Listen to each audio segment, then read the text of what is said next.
Hey there, my name's Porsha Lauri. Welcome to or welcome back to my YouTube channel.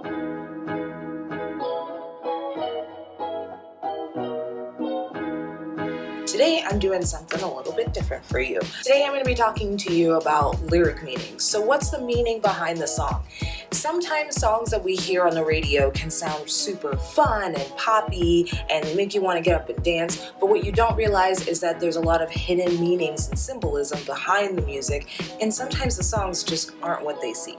So I wanted to delve a little bit deeper into that today, but before I do that, I need you to do me a solid and drop a like on this video if you want to see me uploading more stuff about music. Then run over to that subscribe button and hit the bell next to it so you'll be notified every time I upload. So without further ado, let's talk about some interesting song lyrics. So the idea behind this topic kind of arose to me while I was at work one day and we listened to the radio. And if you've listened to the radio for any amount of time, most stations kind of have like a set playlist and they might pop in some random songs here and there, but for the most part they play the same songs every single day in pretty much the same order. When you've listened to Your Body is a Wonderland for the 33rd time this week, you start to think about what the meanings are behind all the lyrics. Is it just what's offered on surface value, or are there deeper hidden meanings that maybe the masses aren't really noticing? So I tried to pick songs today that I thought were maybe a little bit interesting, or maybe you didn't know the backstory behind it, or maybe like me, some of these songs just went right over your head. The first song I'm going to talk about I think is pretty wide known at this point, but definitely for a lot of years I had no idea what the meaning behind this song was,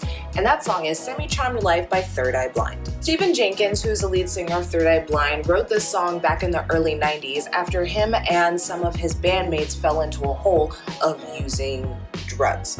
But Stephen Jenkins and the band Third Eye Blind is from San Francisco actually, and during the early 90s in the club scene, speed was a very popularly used drug, and him and his friends were out one night, they were offered it, and then fast forward a week later and that's basically all they were doing. And so this song was kind of an ode to that time in their life where they felt like they were at the lowest they could be and they realized that they needed to get out. There are different versions of this song, some with some of the lyrics that I'm about to tell you edited out, but for the most part you can still find little breadcrumbs along the way to kind of piece together what this song is about. And the fact that this song was played so much in the late 90s, it's kind of crazy that it had such this like serious undertone. Here's some of the lyrics for you. I do use notes whenever I'm filming my videos, and usually I try really hard to just use them as like an outline. I don't want to be reading from them, but since I'm going to be reading some lyrics for you, it's just easier if I just hold it instead of like trying to memorize it. So here's some lyrics from Semi-Charmed Kind of Life. The sky was gold, it was rose, I was taking sips into my nose. And I'm pretty sure that's one of those lines that's like, it's so under the radar and it would fly over most people's heads, so I don't think that one is actually edited in like any version, but I mean, don't quote me, I could be wrong. Doing crystal meth will lift you up until you break, you won't stop. It happens so fast. Like, he says some of the references so quickly that I could definitely understand why people would overlook them. And again, there are radio versions where some of this stuff, like this line specifically, is completely taken out. And I think even some radio edited versions of it have the complete second verse just eliminated. And then the last one, I took a hit that I was given, then I bumped again, then I bumped again. If you listen to this song, it sounds super upbeat and fun. I remember it being used in the background of like a ton of movies. I'm pretty sure it's in like American Pie and like a lot of just movies throughout the late 90s that deal with like teens.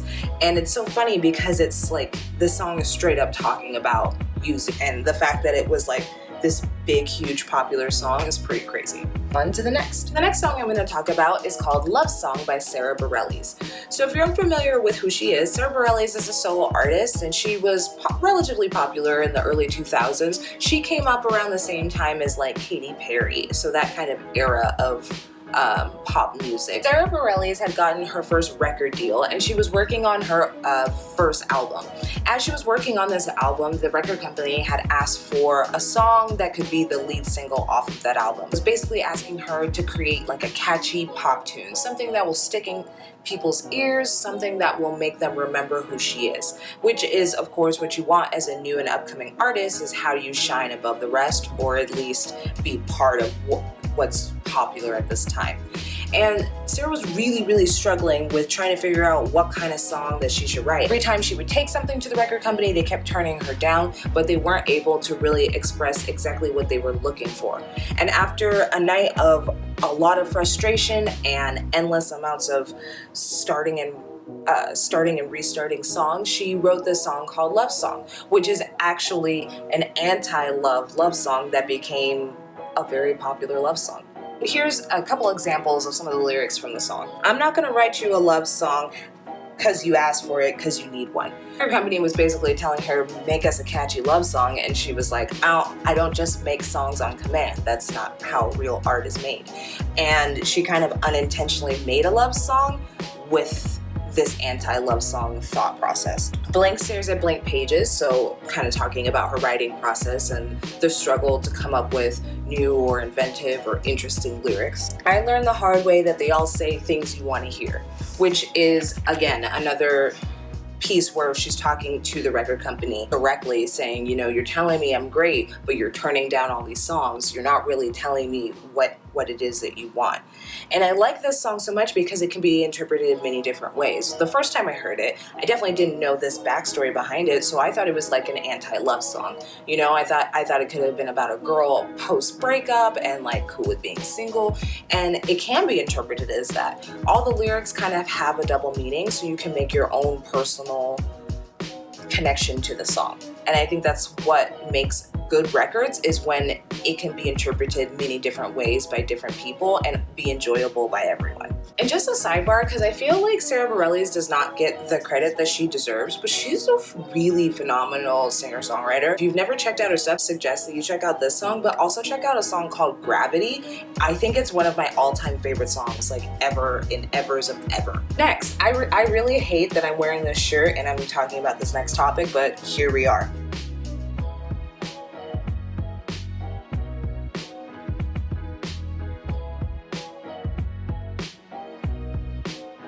The next song I'm going to talk about is Polly by Nirvana. In the late 80s, there was a girl who was abducted outside of a concert in Tacoma, Washington. Her kidnapper took her, tortured her for numerous days until she was able to run away when he wasn't paying attention. Kurt Cobain had heard of this incident happening because he is from Washington, and he actually wrote a song that was from the kidnapper's point of view, kind of dealing with this situation. You can find in interviews that Kurt Cobain didn't like this, the way that men were taught to behave to women, to each other, in the world. He was never with this whole like manly man stereotype, and he thought what this person did was disgusting, and this song was supposed to represent how disgusting it was. People didn't understand when we wrote a song like about a girl or Polly, and having to explain that, I decided to write Rape Me in a way that was just so blunt and obvious that it's like no one could deny it. Some people have thought that maybe it has something to do with my disgust with the media and the way they've treated us and stuff like that, but it's not true. But I think it's really interesting when you know these facts and then you go and listen to the song. So here's a couple samples of Polly. Polly wants a cracker, probably should get off her first. Polly says her back hurts and she's just as bored as me. She caught me off my guard. It amazes me, the will of instinct. So the entire song is pretty much a description of this guy capturing this girl and the torture he's putting her through. But at the end, the girl uses reverse psychology to get on the guy's good side, so he'll put his guard down and she's able to escape. I don't think I know of any other songs that deal with something quite like this. So if you've never heard this song, I definitely would say it's worth a listen. Okay, so this next song legitimately took me by surprise. I had never once taken any sort of amount of time to try to figure out what the meaning was behind this song. I always just thought it was a really fun dance track. But who knew it's actually about the dissolution of a marriage. I'm talking about Hey Ya by Outkast. You might have heard of a little band called Outkast. They were huge, super popular in the 90s and early 2000s. And I think they're still together, but I know that they haven't made a record in quite some time. In the early 2000s, the members of Outkast, Andre 3000 and Big Boy, decided that they were going to make solo albums but package them together. I think it was called The Speaker Box and The Love Below, something like that. When Andre 3000 was starting to write his half of the album, this was actually the first song that he had written. He had written a screenplay prior to all of this. It was going to be a movie about a guy who moves to Paris, falls in love, and kind of all of his trials and tribulations of that story. And this song arose from that, from the perspective of the guy being in a relationship, realizing he's happy, but then realizing, like, how do you make a relationship work for numerous years forever? You know, how is monogamy real? And that's what the song is about. And when I'm telling you this, I know you're thinking, like, what? Like, this song's about all of that? But check out these lyrics. Thank God for mom and dad for sticking two together like we don't know how. When I read this with the new perspective of what this song was about, it completely changed the game. I realized, I was like, holy crap, I've just been singing these lyrics and not thinking about their deeper meaning for years. How many of you also feel that way too? Let's check out some more. Oh, we get together, but separate's always better when there's feelings involved. How was this just playing on MTV? How are 14-year-olds just like grooving to this at a school dance? Like, wow. Are we still in denial when we know we're not happy here? It's kind of interesting how it goes from one solid, consistent thought throughout the entire song to kind of this breakdown of where we're just like, it's just a pop song. But he says something in the lyrics that says, like, but you guys aren't even paying attention. You just want a sick beat. So here, shake it. And it's interesting because he knows that we're not listening to the lyrics as he's writing this song.